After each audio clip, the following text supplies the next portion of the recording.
सत श्री अकाल, मैं किरण ते तुसी देख रहे हो हॉट न्यूज़ इंडिया टीवी।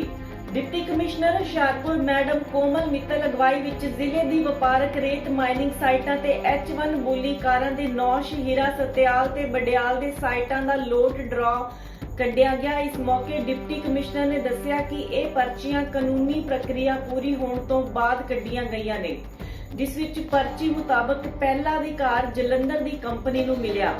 जेकर ओ किसी कारण काम नहीं कर सकता तो दूसरे नंबर की कंपनी जो चंडीगढ़ दी है उसनों अधिकार होवेगा ते तीसरी कंपनी जलंधर दी है। इस तरह इस ड्रॉ विच 3 पर्चियां कढ़िया गईयां सन। हॉट न्यूज़ इंडिया टीवी दे लई दलजीत अजनोहा दी रिपोर्ट। नौशहरा संधवाल ते बंदियाल इनकी ड्रॉ प्लॉट्स से रही पर्चियां कढ़ी गई हैं। ये तीनों साइट्स ते ठेकेदार माइनिंग ऑपरेशन करेगा।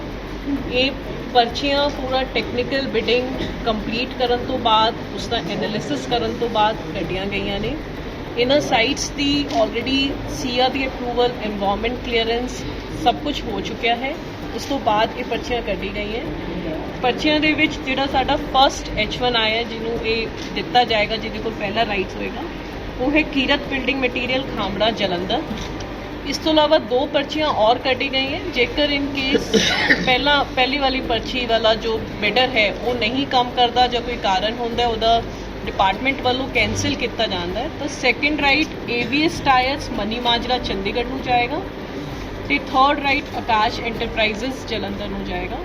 ये सारी पर्चियां जिहड़ी हैं बड़ी ट्रांसपेरेंट मैनर नाल इत्थे पूरी वीडियो रिकॉर्डिंग ते मीडिया की प्रेजेंस ते सारे ही बिडर्स की प्रेजेंस दे विच कढ़ियां गईयां ने। एक बहुत ट्रांसपेरेंट प्रोसीजर दे नाल इन्हां दे सारिਆਂ दे सामने ही पर्चियां बना के एक बाउल दे विच पाई गईयां ने ते उस तो बाद DC वालों पर्चियां निकाली गई हैं। सानू उम्मीद है कि जल्द तो जल्द बिडर जिस भी सक्सैसफुल होया है वो माइनिंग वाला काम शुरू करेगा, ताकि जिले दे विच लीगल तरीके तो माइनिंग अगे शुरू हुई है। इस तो अलावा एक और टेंडर, एक और क्लस्टर का टेंडर लगाया गया डिपार्टमेंट वालों, उसका भी सेम प्रणाली अडॉप्ट की जाएगी। हले उस टेंडर की बिड्स आके टैक्नीकल एनालिसिस करनी पेंडिंग है, उस तो बाद बिड्स कटी जाएगी।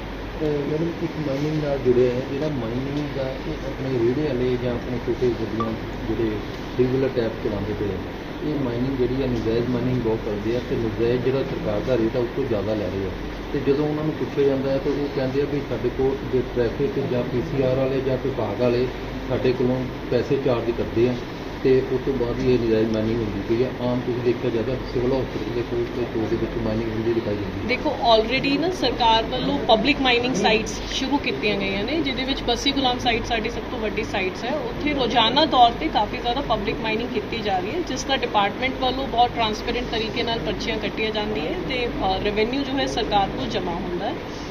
तो जेकर कोई भी अवैध माइनिंग वाला जिस तरह तुसीं नोटिस लाया, साडे नोटिस आएगा, असीं उस पर बहुत सख्त कार्रवाई करांगे। ऑलरेडी हुशियारपुर जिले दे विच जिहड़ी माइनिंग की रिकवरी है वो सब तो वध है। इस दे विच कोई भी इलीगल माइनिंग वाले आंदे हैं उसकी भी रिकवरी की जाती है, कोई बाहरों हिमाचल तो आंदे हैं उसकी भी रिकवरी की जाती है। सारे पंजाब के विच सब तो वध रिकवरी हुशियारपुर के विच ही हो रही है। इस दे लई साडी टीम्स कॉन्स्टिट्यूटेड ने, नाके साडे वालों लगाए गए ने, इंटर स्टेट बाउंड्री नाके भी लगाए गए हैं, तो रेगूलरली माइनिंग डिपार्टमेंट के नाल पुलिस डिपार्टमेंट अते सैक्रटरी RT वालों भी चैकिंग हो रही है तो चलान किए जा रहे हैं। कितने कौन तक चलान किए जा रहे हैं?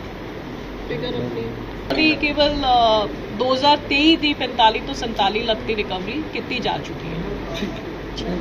कदों तक अलाउड की ये जी बस होना प्रोसेस कर।